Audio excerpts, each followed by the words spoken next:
ప్రభువైన యేసుక్రీస్తు వారి ఘనమైన నామమునకు మహిమ కలుగును గాక. ఈ రాత్రి మరొకసారి మిమ్మల్ని అందరినీ ఈ రీతిగా కలవడానికి దేవుడిచ్చిన ఈ ప్రత్యేకమైన అవకాశాన్ని బట్టి మీకు శుభము సమాధానము కలుగును గాక. మనందరం కూడా దేవుని వాక్యాన్ని కొన్ని విషయాలు నేర్చుకుందాం.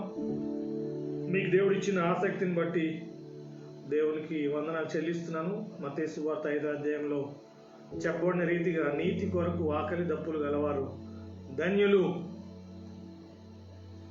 మనం ఏ విషయాలైతే ఎక్కువగా వింటామో అవే మన మైండ్లో తిరుగుతుంటాయి.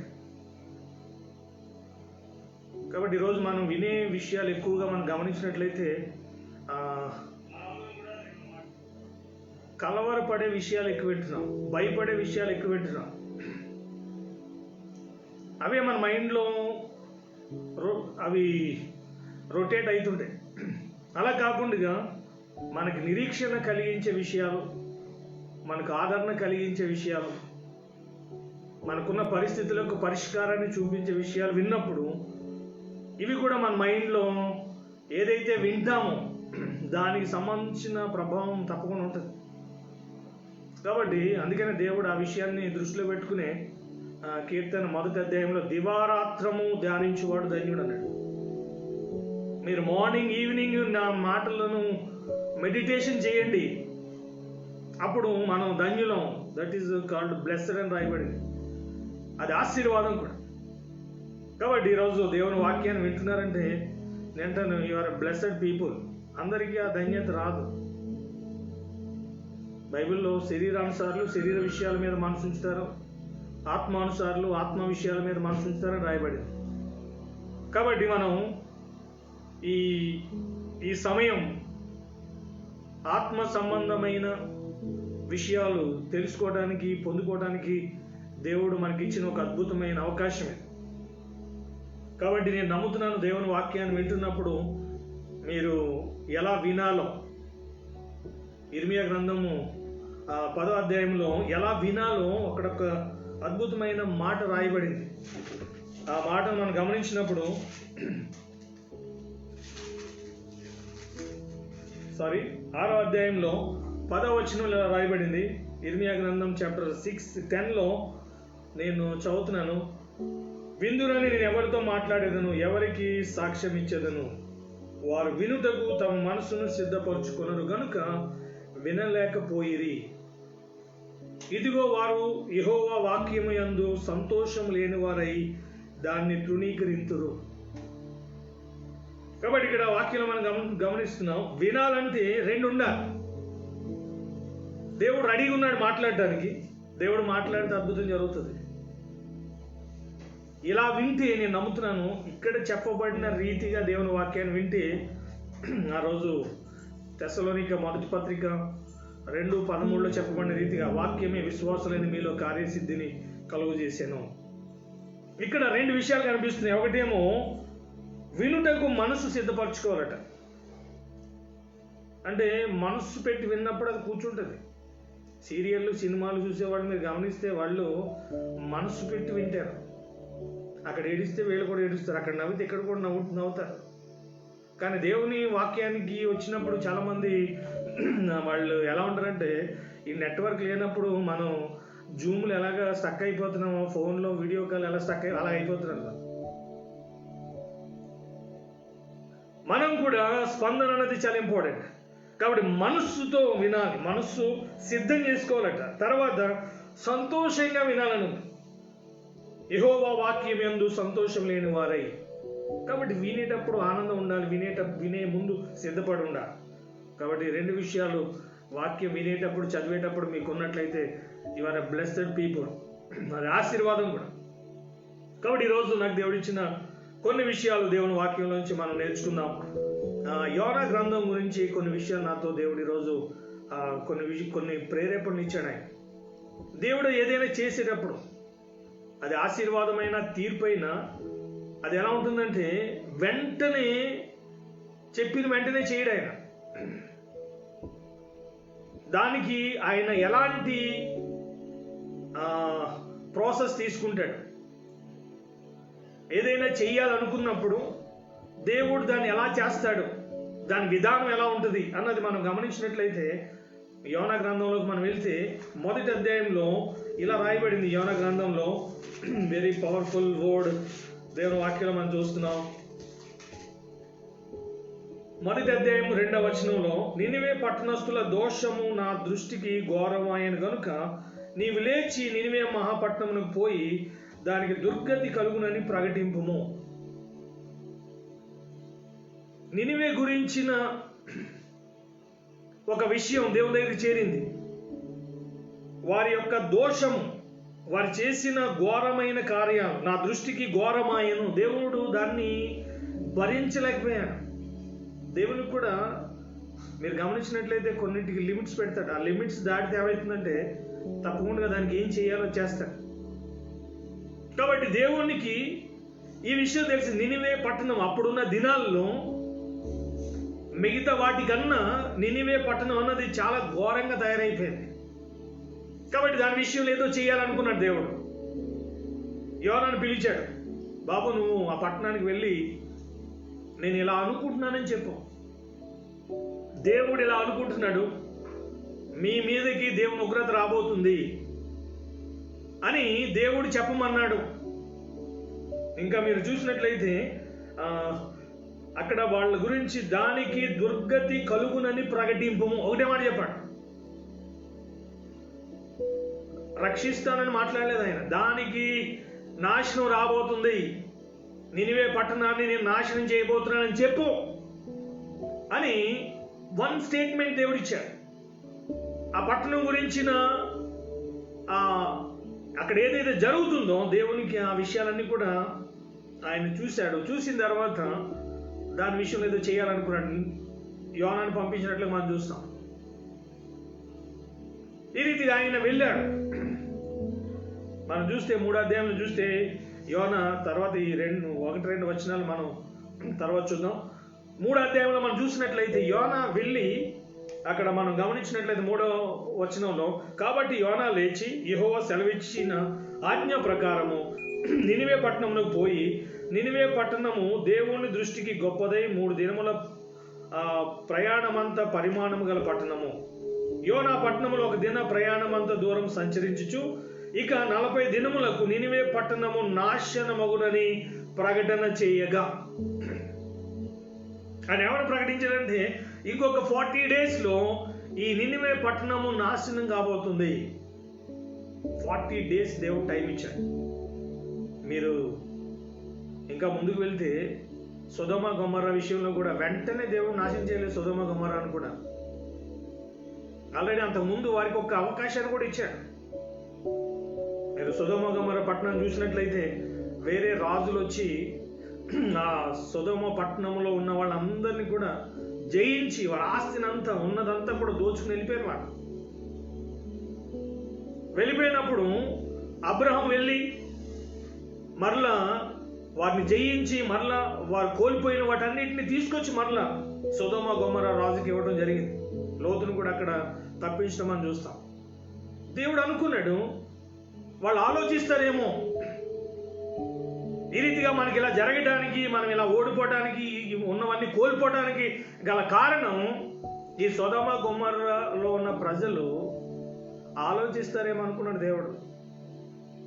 వాళ్ళు ఆలోచించలే మనకి ఎందుకు ఇలాంటిది జరిగింది. ఒక విధంగా వాళ్ళని చంపలేదు. మామూలుగా అయితే ఏ రాజులైన యుద్ధానికి వెళ్ళినప్పుడు అందరిని చంపేవాడు. వాళ్ళకు ఉన్నదంతా దోచుకుని వెళ్ళిపోయారు తప్ప ఎవరిని చంపలేదు. ఆ సొదొమ గొమొర్రా రాజులు ఆలోచించలే, అరే మనం ప్రాణాలతో బయటపడ్డామంటే దేవుడు మనకు ఒక అవకాశాన్ని ఇచ్చాడు, మనం మార్పు చెందాలి, మన జీవితాలను మార్చుకోవాలి. ఇప్పుడు అబ్రహాం గురించి కూడా వాళ్ళకి తెలిసే ఉంటుంది. వీళ్ళ 5 రాజులు 4 రాజుల మీద ఓడిపోయారు. 5 రాజులు వీళ్ళు సొదొమ గొమొర్రా ఇంకా వారితో పాటు ఇంకో 3 రాజులు కలిశారు. వీళ్ళు 5 కలిస్తే 4 మీద జయించలేకపోయారు. కానీ రాజు కాకపోయిన అబ్రహాము ఓన్లీ సింగిల్ పర్సన్. అందుకని మనం అంటాం పందులు గుంపులు వస్తాయి, సింహం సింగిల్ వస్తుంది అంటే చూసారా. అబ్రహాం గారు సింగిల్. ఆయనకి అప్పుడు రాజ్యం లేకపోయినా కానీ ఇప్పుడు నేను అనుకుంటాను, ఈ సొదొమ గొమొర్రాని ప్రజలు అపాయింట్ చేశారు రాజుగా. ఆ గొమొర్రా రాజు కూడా ప్రజలు ఎన్నుకున్నారు వాళ్ళని. ఈ రీతిగా వాళ్ళు మనుషులను బట్టి, వాళ్ళ తాతలను బట్టి, వాళ్ళ నాయనలను బట్టి వాళ్ళు రాజులు అయి ఉంటారు. కానీ అబ్రహాము బైబిల్లో ఆయన గురించి రాజు అని రాయబడలేదు. ఆయన గురించి ఏమని రాయబడింది? మహారాజు అని రాయబడింది. ఆయన్ని రాజుగా చేసింది మనుషులు కాదు, ఆయన్ని రాజుగా చేసింది వాళ్ళ నాయన వాళ్ళ తాతలు కాదు, కానీ ఆయన్ని రాజుగా చేసింది ఎవరంటే దేవుడు. ఎందుకంటే మన దేవుడు కూడా ఎవరైనా రాజుల రాజు, ప్రభువుల ప్రభు. అబ్రహామునే కాదు, మనల్ని కూడా ఆయన ఏం చేశాడు? రాజులుగానే చేశాడు. రాజులైన యాజక సమూహం. ఈరోజు చాలామంది అసలు మన కులం ఏంటో తెలుసా? మీ తాతలు ముత్తాతల నుంచి వచ్చి పక్కన పడేయండి, బైబిల్ని పట్టుకుని మాట్లాడండి. నేను చెప్తున్నాను దైవజనుడిగా, ఇప్పుడు మనం ఎక్కడి నుండి వచ్చాము అది ముఖ్యం తప్ప ఎవడో పెట్టింది అది మనకి ఎట్లయితుంది? అది దాన్ని బట్టి ఫీల్ అయ్యేవాళ్ళు కొందరు. కానీ క్రిస్టియానిటీ కుల గజ్జ లేదు. ఈ కుల గజ్జ ఉన్నది ఎవరిదంటే దెయ్యాలు పట్టిన వాళ్ళకి అంటాను నేను. మనం అందరం ఎవరైనా దేవుని దృష్టిలో యువర్ కింగ్స్ అండ్ క్యూన్స్ అని చెప్తాను. రాజులు రాణుల మీద ఎవరు అడిగినా సరే చెప్పండి, ఐఎమ్ కింగ్ అని చెప్పండి, అంతే. హల్లెలూయా. కాబట్టి మనల్ని అపాయింట్ చేసింది ఎవరంటే మనుషులుగా దేవుడే. కాబట్టి ఆ రోజు అబ్రహాము మనుషుల దృష్టిలో రాజ్యం లేకపోయినా, సైనికులు లేకపోయినా, ఆయన ఏమండి రాజు, అప్పుడున్న 5 రాజుల కన్నా పవర్ఫుల్. ఆ రోజు సొదొమ గొమొర్రా వాళ్ళు ఆలోచించలే, మనకి ప్రాణభిక్ష దేవుడు ఎందుకు పెట్టాడు అంటే మనం మార్పు చెందాలి, మన జీవితాలు మార్చుకోవాలి, ఇక్కడ ఉన్న పరిస్థితులన్నీ కూడా దేవుడికి అనుకూలంగా మారాలి అనే గ్రహింపు రాలేదు. కాబట్టి ఏమైంది? దేవుడు అవకాశం ఇచ్చాడు, దాన్ని సద్వినియోగం చేసుకోలేదు. కాబట్టి ఏమైందంటే తుడిచిపడేసాడు మొత్తం. ఈ రోజుకి కూడా అక్కడ మొక్క మొలవదు. ఆ ప్లేసెస్ ఇప్పటికీ కూడా మనం చూడవచ్చు. సొదొమ గొమొర్రా అని గూగుల్లో కొట్టండి, వస్తుంది. టైం ఇచ్చాడు కానీ వాళ్ళు దాన్ని సద్వినియోగం చేసుకోలే, వెంటనే నాశనం చేయలేదు. అలాగే నోవహు టైంలో కూడా 6వ అధ్యాయంలో అప్పుడున్న ప్రజలందరినీ చూసినప్పుడు బైబిల్ ఇలా రాయబడింది, నరులను చేసినందుకు దేవుడు ఆయన సంతాపం ఉందట. చాలా బాధపడ్డాడు ఆయన. ఎందుకు ఇట్లాంటి పరిస్థితి నేను చూడవలసి వచ్చింది? ఎందుకంటే అందరూ చెడిపోయారు. ఒక్కడు కాదట, అందరూ తమ మార్గంలను చెరిపి వేసుకున్నది. ఎందుకంటే ప్రసంగి గ్రంథం 7వ అధ్యాయంలో ఉంటుంది లాస్ట్లో, దేవుడు నరులను యథార్థవంతులుగా చేశాడు కానీ వారు వివిధమైన తంత్రాలని కల్పించుకున్నారట. వాళ్ళు దాన్ని కలుపు చేసుకున్నారు. బైబిల్లో దేవుడు ఏమన్నాడు? నువ్వేం విత్తుతావు అదే కోస్తావు. ఇప్పుడు నువ్వు వరి విత్తితే వరి కోస్తావు. వరి కోసేటప్పుడు దేవుడు నాకు వరి ఇచ్చాడంటానికి అది రాంగ్. అయితే నువ్వు విత్తింది కోస్తున్నావు. ఇప్పుడు దేవుడు ఇలా శిక్షించాడంటే దేవుడు ఎందుకు శిక్షిస్తాడు? నువ్వు ఇలా చేస్తే దాని పనిష్మెంట్ ఇలా ఉంటుంది అని చెప్పి ఆల్రెడీ ప్రతిదానికి కూడా వాటి యొక్క జీతం ఎలా ఉంటుందో, ప్రతిఫలం ఎలా ఉంటుందో దేవుడు చెప్పాడు. కాబట్టి ఈ నోవహు టైంలో కూడా చాలా లాంగ్ టైం ఇచ్చాడు వాళ్ళకి. 500 years అప్పుడు నోవహుతో ఆ టైంలో దేవుడు మాట్లాడాడు, నాకు ఈ తరం అంతా కూడా తుడిచేయాలనుకుంటున్నాను. పిల్లలతో సహా ప్రతి ఒక్కరు కూడా కరప్టెడ్, అందరూ చెడిపోయారు, బలాత్కారంతో నిండిపోయింది. ఇంకా దేవుడు దాన్ని సహింపలేకపోయాడట. కాబట్టి 500 years అప్పుడు దేవుడు మాట్లాడాడు. జలప్రళయం కూడా నోవహుకి 600 years వచ్చినప్పుడు వచ్చింది. 600 years 2nd month 17th రోజున చూసినట్లయితే మనం అవన్నీ చూస్తాం. ఆకాశ తూములు విప్పబడి భూమి మీద ఉన్నవన్నీ కూడా మునిగిపోయినట్లుగా మనం చూస్తాం. ఆల్మోస్ట్ 100 years దగ్గరగా టైం ఇచ్చాడు, కానీ వారిలో మార్పు రాలేదు. అందుకని బైబిల్లో పేతురుగా రాసిన పత్రికలు ఏముంటుందంటే, ఏ ఒక్కడు నశించకూడదని చెప్పి దేవుడు ఆలస్యం చేస్తున్నాడు, దీర్ఘశాంతాన్ని చూపిస్తున్నాడు. కాబట్టి దేవుని యొక్క చూసినట్లయితే జడ్జిమెంట్, దేవుని తీర్పు కూడా ఈ భూమి మీద ఉన్న ప్రతి ఒక్కరి విషయంలో ఆయన తీర్పు ఎదురు చూస్తుంది. ఎవరైతే రక్షణ పొందారో, ఎవరైతే యేసుప్రభు వారిని సొంత రక్షకుని అంగీకరించారో, ఎవరైతే తమ పాపాలు ఒప్పుకొని విడిచిపెట్టారో, యేసుప్రభు వారి రక్తంలో ఎవరి పాపాలు అయితే కడగబడ్డాయో, యోహాను సువార్త 5:24 ప్రకారంగా వారు తీర్పులో నుండి జీవములోనికి దాటి ఉన్నారని రాయబడింది. కాబట్టి నోవహు టైంలో దేవుడు సమయాన్ని ఇచ్చాడు, లోతు టైంలో కూడా దేవుడు సమయాన్ని ఇచ్చాడు. కానీ వాళ్ళు దాన్ని సద్వినియోగం చేసుకోలేదు. కాబట్టి అప్పుడున్న ఆ 2 రాజ్యాలు, తర్వాత నోవహు టైంలో ఉన్న ఆ పరిస్థితులన్నీ కూడా మనం చూసినట్లయితే దేవుని ఉగ్రతకు గురైనాయి. కానీ నినివే విషయానికి వచ్చినప్పుడు వీళ్ళు కూడా అన్యజనులు, వీళ్ళు దేవుడిని నమ్మిన వారు కాదు. బైబిల్లో దేవుడు 2 జాతులు ఉన్నాయి భూమి మీద. ఒకటేమో దేవుడిని నమ్మినవాడు, ఇంకొకటి దేవుడిని నమ్మనివాడు. అంతే, వేరే దేవునికి వేరే ఫీలింగ్స్ ఏమి లేవు. నమ్మినవాడు, నమ్మనివాడు, దేవునికి చెందినవాడు, దెయ్యానికి చెందినవాడు. భూమి మీద 2 ఉన్నాయి, డెవిల్ అండ్ గాడ్. భూమి మీద చీకటి, వెలుగుంది. వెలుగు అన్నది దేవునికి సంబంధించింది, చీకటి అన్నది దెయ్యానికి సంబంధించింది. మరణము, జీవము. జీవం అన్నది దేవునికి సంబంధించింది, మరణం అన్నది దెయ్యానికి సంబంధించింది. మంచి, చెడు. మంచి అన్నది దేవునికి సంబంధించింది, చెడు అన్నది దేవునికి సంబంధించింది.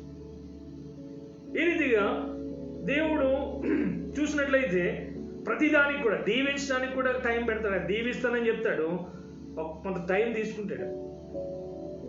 ఆ టైంలో దీవించబడటానికి మనం ఎలా మారాలో అలా మారితే దీవెన వస్తుంది. అలాగే పనిష్మెంట్ విషయంలో కూడా నేను శిక్షిస్తాను అని చెప్తాడు, మనం కొంత టైం ఇస్తాడు. ఆ టైంలో మారితే దేవుడు ఏం చేస్తాడు, ఆ శిక్షను కొట్టివేస్తాడు. అందుకని సౌలు విషయంలో కూడా మీరు చూస్తే సౌలు 4-5 సార్లు తప్పు చేస్తాడు. ఆయన దేవుడు క్షమిస్తూనే వచ్చాడు. కానీ దాన్ని ఓల్డ్ టెస్ట్మెంట్లో ఉన్న సౌలు, కానీ ఆయన దాన్ని సద్వినియోగం చేసుకోలే.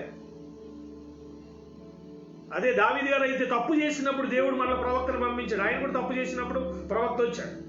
సౌలు తప్పు చేసినప్పుడు కూడా సమూయేలు చెప్పాడు, అయినా ఆయన ఫర్గివ్నెస్ అన్నది పొందలేదు. దావీదు తప్పు చేసినప్పుడు కూడా ప్రవక్తను పంపించాడు, నాతాన్ని, నువ్వు ఈ పని చేశావు. వెంటనే ఆయన దాన్ని ఒప్పుకుని,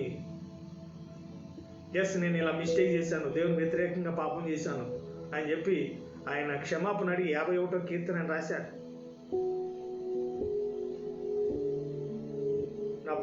ఆయన ఎట్లాగా తన జీవితాన్ని దేవుని సన్నిధిలో ఎట్లాంటి పశ్చాత్తాపం పొందాడు అక్కడ మనం చూస్తాం. కాబట్టి ఈ రెండింటికి కూడా బ్లెస్సింగ్ అయినా పనిష్మెంట్కి అయినా దేవుడు సర్టెన్ టైం తీసుకుంటాడు. అబ్రహాం విషయంలో కూడా దీవిస్తానని చెప్పాడు. 25 years తర్వాత ఆ బ్లెస్సింగ్స్ అన్ని కూడా ఆయన జీవితంలో దేవుడు చెప్పిన అన్నీ రిలీజ్ అయినాయి. ఇక్కడ ఈ నోవాహు విషయంలో మనం చూసాం, ఆల్మోస్ట్ 100 years. ఈ సొదొమ గొమొర్రా విషయంలో కూడా చాలా టైం ఇచ్చాడు దేవుడు, కానీ వాళ్ళు వినలేదు. మనకు తెలిసి ఏమైందో, అడ్రస్ లేకుండా అయిపోయారు. ఇక్కడ యోనా విషయంలో నినివే పట్టణం అన్నది వీళ్ళు దేవుడు నమ్మిన వాళ్ళు కాదు, వీళ్ళు అన్యజనులు. ఈ యోనా వెళ్ళాడు, మామూలుగా అయితే 3 days ప్రకటించాలి, ఈయన 3 రోజులు ప్రకటించాలి. ఆ పట్టణం అంతా ప్రకటించాలని 3 days పడుతుందట. కానీ ఈయనకి ఇష్టం లేదు ప్రకటించడానికి. ఎందుకంటే నినివే ప్రజలు మామూలు వాళ్ళు కాదు, భయంకరమైన మనుషులు వాళ్ళు. ఇప్పుడు ఎవరైనా ఒక ఘోరమైన పని చేశారనుకోండి, ఒక 20 మందిని పాడు చేశారనుకోండి, వాడిని క్షమించడానికి ఎవరు కూడా మనసుతో అంగీకరించదు. వాడికి తగిన శిక్ష జరగాలి. మనకు ఆల్రెడీ హైదరాబాద్లో చూసినట్లయితే దిశ, ఇప్పుడు ఆమెని ఎవరైతే పాడు చేస్తారో క్షమించండి అంటే మనకి ఎలా ఉంటుంది, మనల్ని వేసేస్తారు లోపల. ఈ నినివే పట్టణస్తులు ఇంకా ఘోరం అనమాట, వాళ్ళు భయంకరమైన కార్యాలు చేశారు వాళ్ళు. కాబట్టి యోనా గారికి ఏమనిపించిందంటే, వీళ్ళకి తగిన శాస్తి జరగాలి, వీళ్ళు తప్పు చేశారు కాబట్టి, వీళ్ళు పాపం చేశారు కాబట్టి వీళ్ళకి పనిష్మెంట్ రావాలి అనే ఉద్దేశంతో ఆయన ఏం చేస్తాడు, తడిసి తీసుకెళ్ళిపోయాడు. కానీ దేవుడి ఉద్దేశం ఏంటి, వాళ్ళకి గ్రేస్ ఇద్దాం. ఎందుకంటే బైబిల్లో హెస్కేల్ ఉంటుంది, దుర్మార్గుడు మరణం ఉండుట దేవునికి ఇష్టం ఉండదట. వాడికి ఒక అవకాశం ఇద్దామని చెప్పి దేవుడు ఏం చేస్తున్నాడు, వాడు మారుతాడేమో అని దేవుడు ఏం చేస్తాడు, అవకాశం ఇస్తాడు. ఈరోజు కూడా ఎవరైతే పాపాన్ని ఒప్పుకోవట్లేదో వాళ్ళకి ఈ మాటలు వింటున్న వాళ్ళు ఎవరైనా ఉన్నట్లయితే మీకు ఒక అవకాశం దేవుడు ఇస్తున్నాడు. ఎందుకంటే దాన్ని ఒప్పుకొని విడిచిపెట్టి, సామెతలు 28:13 ప్రకారంగా అతిక్రమం దాచిపెట్టువాడు వర్ధిల్లడు, వాటిని ఒప్పుకొని విడిచిపెట్టువాడు కనికరం పొందును.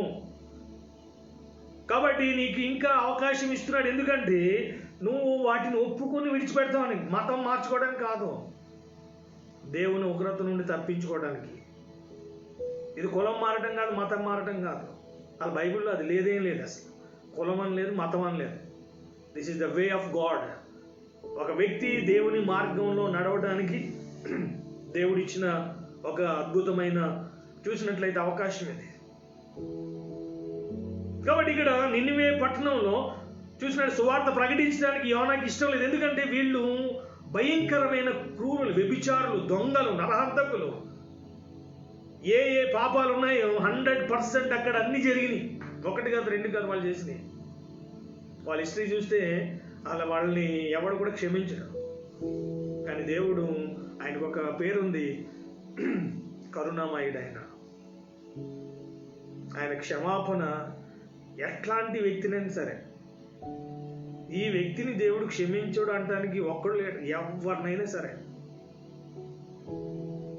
కొంతమంది వారి సాక్ష్యాన్ని నేను విన్నాను అనమాట. వాళ్ళు ప్రార్థన చేసినప్పుడు ఇలా ప్రార్థన చేశారు, ప్రభా నేను ఎంత పాపిని, ఇలాంటి వాడిని నువ్వు నన్ను క్షమిస్తావు అంటే దేవుడు చెప్పాడంట, తప్పకుండా క్షమిస్తా. క్షమించాడు దేవుడు. వాళ్ళ జీవితాలు ప్రభువుకి సాక్షులుగా, ప్రభువుకి సాధనాలుగా మారిపోయారు. ఇప్పుడు బైబిల్లో మనం పౌలు గారిని తీసుకుంటే ఆయన ఎంత క్రూరమైన వ్యక్తి, హింసకుడు, దోషకుడు, హానికరుడు అని రాయబడింది ఆయన గురించి. దేవుడు ఆయన మార్చాడు. దేవుడు ఎవరినైనా మారుస్తాడు. ఎప్పుడంటే నువ్వు ఆయన దగ్గరికి వచ్చి ఆయనకు అప్పగించుకుంటే. నువ్వు కూడా ప్రభుతో ఏకీభవించాలి. నువ్వు నన్ను మార్చాయంటే కాదు, అక్కడ ప్రభు నేను మారడానికి ఇష్టపడుతున్నాను, నువ్వు నన్ను మార్చంటే నువ్వు పర్మిషన్ ఇస్తేనే ఆయన చేయగలడు. ఇప్పుడు ఇంట్లో టీవీ పాడైంది, ఈ ఎలక్ట్రీషియన్ ఫోన్ చేసి నా టీవీ రిపేర్ చేయంటే నువ్వు టీవీ తీసుకెళ్ళడానికి ఇస్తేనే ఆయన చేస్తాడు. లేదు లేదు మా ఇంట్లోనే ఉంటుంది, నువ్వు అక్కడ నుంచి చేయంటే అది ఎట్లా అవుతుంది? దేవుడు కూడా అంతే. దేవునికి మనం ఆయన అప్పగించిన, ప్రభు నేను ఎలాంటి వాడిని, నువ్వు నన్ను పవిత్రపరచు, నా పాపము క్షమించు, మనస్ఫూర్తిగా హృదయపూర్వకంగా ఒప్పుకో.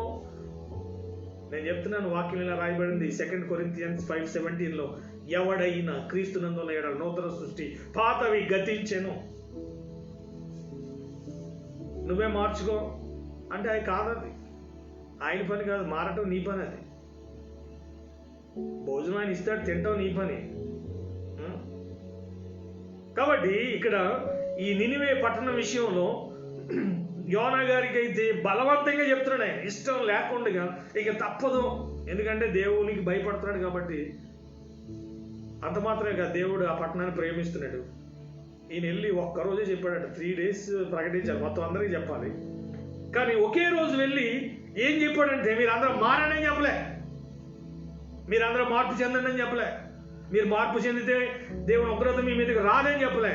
ఏం చెప్పాడు తెలుసా? 40 రోజులు నాశనం అవుతారని చెప్పాడు. ఇది ఎలా ఉందంటే బాప్తిజం ఇచ్చి యోహాను గారిలే కాదు, సర్ప సంతానమా రాబో ఉగ్రత నుండి మిమ్మల్ని ఎవడు తప్పిస్తాడు, ఇప్పుడే గొడ్డలి చెట్టు వేరుని పెట్టబడి నరికి పడేస్తాడు. అవి వింటే మనం విన్నవాడి గుండె చనిపోయేలా ఉంది. అది ఈయన ఇంకా ఘోరంగా ఉంది. 40 రోజుల్లో మీరు ఎవ్వరు ఉండరు, 40 రోజులు ఈ సొదొమ గొమొర నాశనం కాబోతుంది.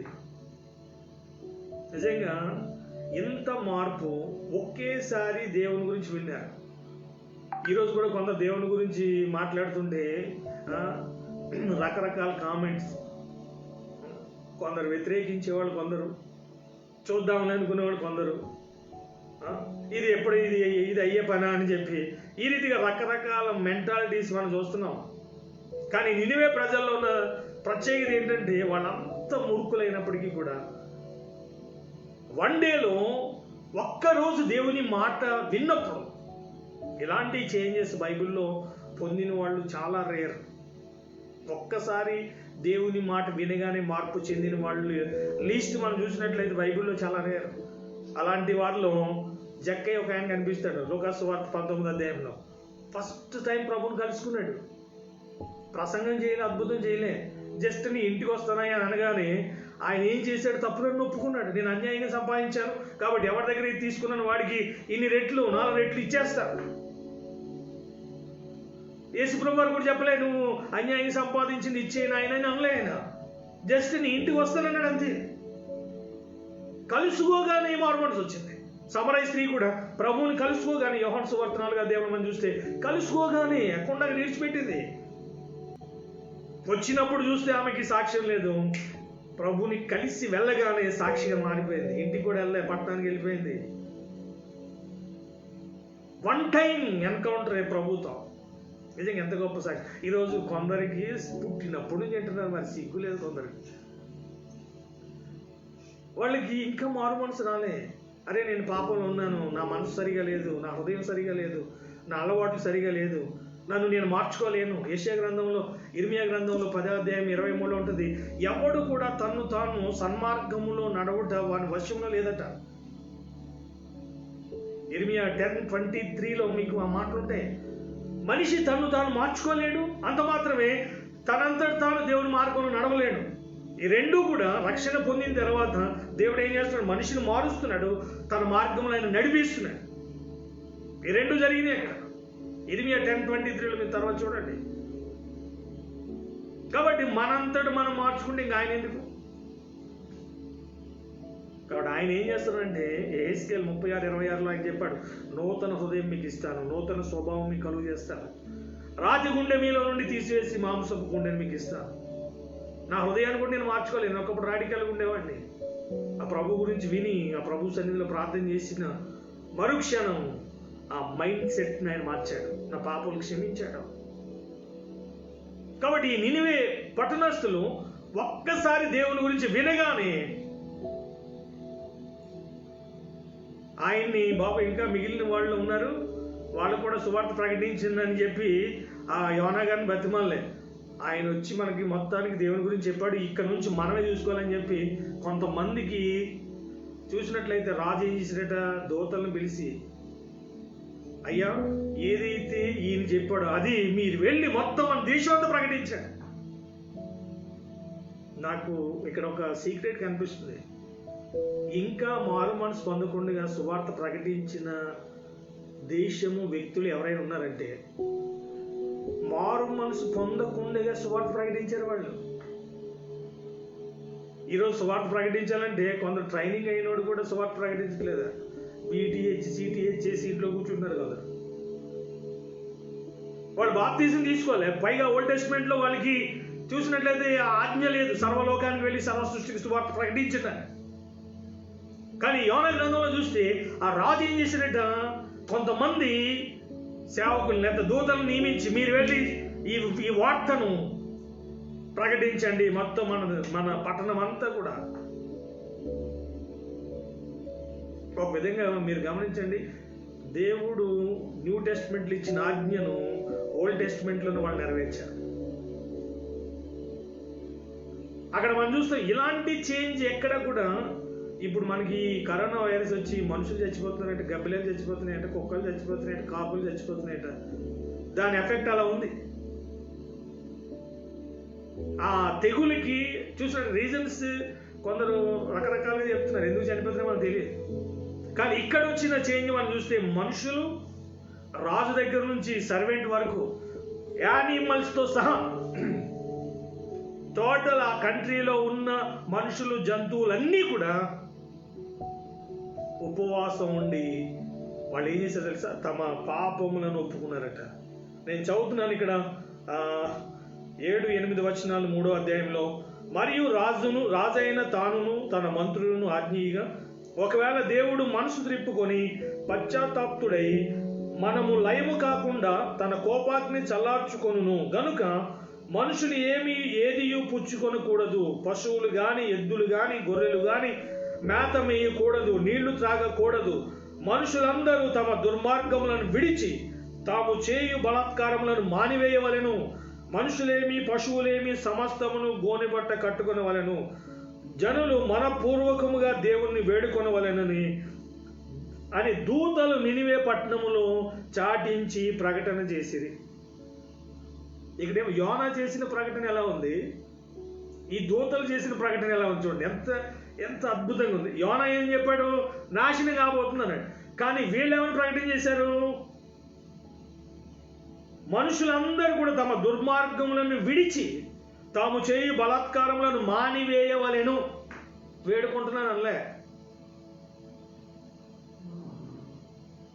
మనుషులేమి పశువులేమి సమస్తమును కూడా గోనుబట్ట కట్టుకుని,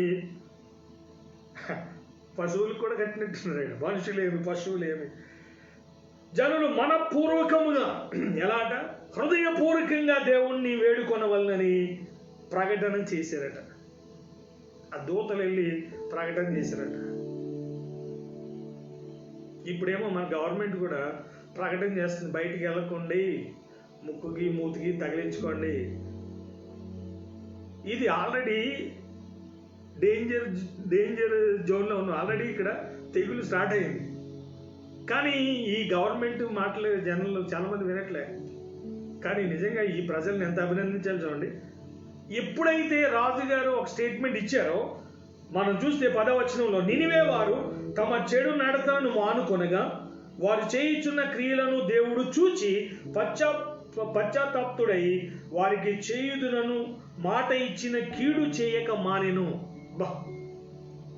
ఎప్పుడైతే రాజుగారు స్టేట్మెంట్ ఇచ్చారు, మీ యొక్క దుర్మార్గములను విడిచిపెట్టండి, మీ పాపాలు విడిచిపెట్టండి, మనపూర్వకంగా దేవుని వేడుకోనండి అని చెప్పి ఒక జీవో జారీ చేశాడు ఆయన. ఈరోజు కూడా రాష్ట్ర మంత్రివర్గం కానీ, సెంట్రల్ మినిస్టర్స్ కానీ, ప్రపంచంలో ఉన్న వాళ్ళందరూ కూడా ఈ స్టేట్మెంట్ ఇస్తే త్వరగా ఈ దరిద్రాలన్నీ కూడా పోతాయి. లాక్డౌన్ తర్వాత త్వరగా ఓపెన్ అయింది ఏదైనా ఉందంటే మందు బాబులు. చూడండి మన గవర్నమెంట్ చూడండి ఎట్లా తయారయ్యారు.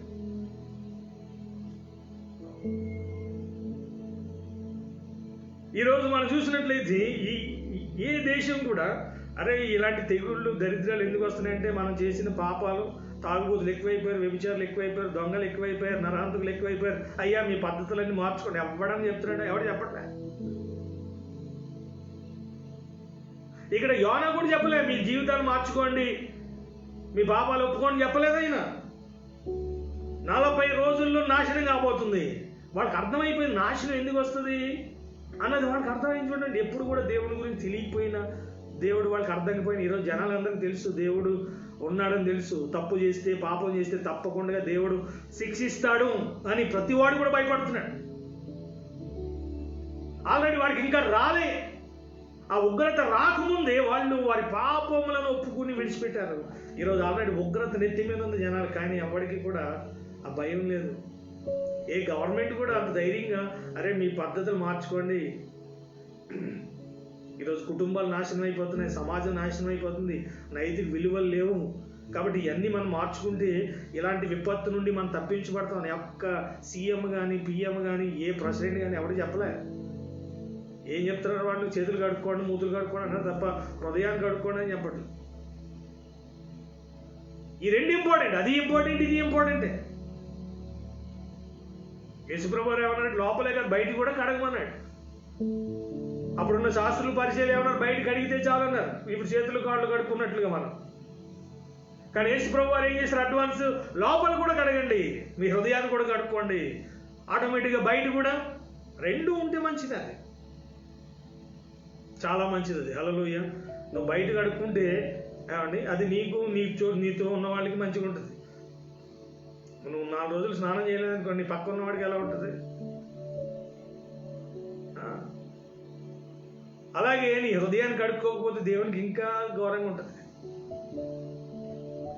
చెప్పనిది వాళ్ళు చేశారు. నాకు ఆశ్చర్యం కలిగించిన యోనా చెప్పంది ఆ నినివే పట్టణస్థులు మూర్ఖులు, దొంగలు, నరహంతకులు, వ్యభిచారులు. వాళ్ళు భయంకరమైన పాపాలు, ఒక్కటి కాదు, మామూలు పాపాలు కాదు. దేవుడే ఇంకా వాళ్ళని తుడిచేయాలనుకునే స్థాయికి వెళ్ళిపోయింది వాళ్ళది. అలాంటి వాళ్ళు ఒక్క మెసేజ్ విన్నారు వాళ్ళు. పైగా మెసేజ్ కూడా ఏంటి? ఓన్లీ 1 లైనే ఉంటుంది. అది అంతా కలిపితే మీకు మేము మెసేజ్లు చెప్పేది 45 నిమిషాలు, గంట, సంవత్సరాల నుండి చెప్తా ఉన్నాం. కానీ ఈరోజు జనాల్లో రావాల్సిన మార్పు రాలే. ఈరోజు మార్పు ఎలా ఉందంటే చాలా మందిలో మన కూరలో కరివేపాకు వేస్తే చూసారా? కూరలో కరివేపాకు వేసినట్టు ఏదో కొంత మార్పు వస్తుంది తప్ప అందరిలో సంపూర్ణమైన మార్పు రావట్లేదు. నీ మనసులో, నీ హృదయంలో, నీ శరీరంలో మీరు చూస్తే తెస్సలోనిక 5వ అధ్యాయంలోకి మీరు వెళ్తే అక్కడ మనం చూస్తాం నీ శరీరము, నీ ఆత్మ, నీ యొక్క దేహము సంపూర్ణంగా పరిశుద్ధపరచబడాలని ఉంది. నీ మనసును చూసినా, నీ హృదయాన్ని చూసినా, నీ శరీరాన్ని చూసినా ప్రభు ఎలా ఉండాలంటే ఆనందించాలి. Yes my dear son, my dear daughter అనాలి ఆయన. కాబట్టి వీళ్ళు గమనించినట్లయితే ఒక్క మెసేజ్ విన్నారు. వాళ్ళు ప్రార్థన ఎలా చేశారంటే మనపూర్వకం ఉపవాసం నుండి ప్రార్థన చేశారట. దేవుడు చూశాడు, వాళ్ళని క్షమించాడు, ఆ ఉగ్రత నుండి వారిని తప్పించాడు. కాబట్టి ఈరోజు కూడా దేవుడు అలాగే ఉన్నాడు. రాబోయే ఉగ్రత అయినా, ఇప్పుడున్న ఉగ్రత అయినా ఒక వ్యక్తి తప్పించబడాలంటే సేమ్ ప్యాటర్న్ ఫాలో అవ్వాలంతే. మన పాపములను ఒప్పుకోవాలి, వాటిని హృదయపూర్వకంగా దాన్ని క్షమించే దేవుడు ఆయన. మన పాపాలను క్షమించగలిగే వ్యక్తి ఎవరైనారంటే ఓన్లీ జీసస్. ఆయన దగ్గరికి వచ్చి హృదయపూర్వకంగా ఒప్పుకుని మనం ఆయన వైపు తిరిగి ఆయనతో జీవించడానికి, ఆయనతో నడవడానికి, ఆయన చెప్పింది చేయడానికి ఇష్టపడినట్లయితే మన జీవితంలో కూడా ప్రతి ఉగ్రత నుండి తప్పించబడతాం, ప్రతి మేలును కూడా మనం పొందుతాం. బైబిల్ ఇలా రాయబడింది, యథార్థవంతులకు ఏ మేలు చేయక మానడు. కాబట్టి మన జీవితంలో ఉగ్రత నుండి తప్పించబడి దేవుని మేలు పొందాలి. అటువంటి కృప దేవుడు మనందరికీ అనుగ్రహించునుగాక. God bless you. Thank you Jesus.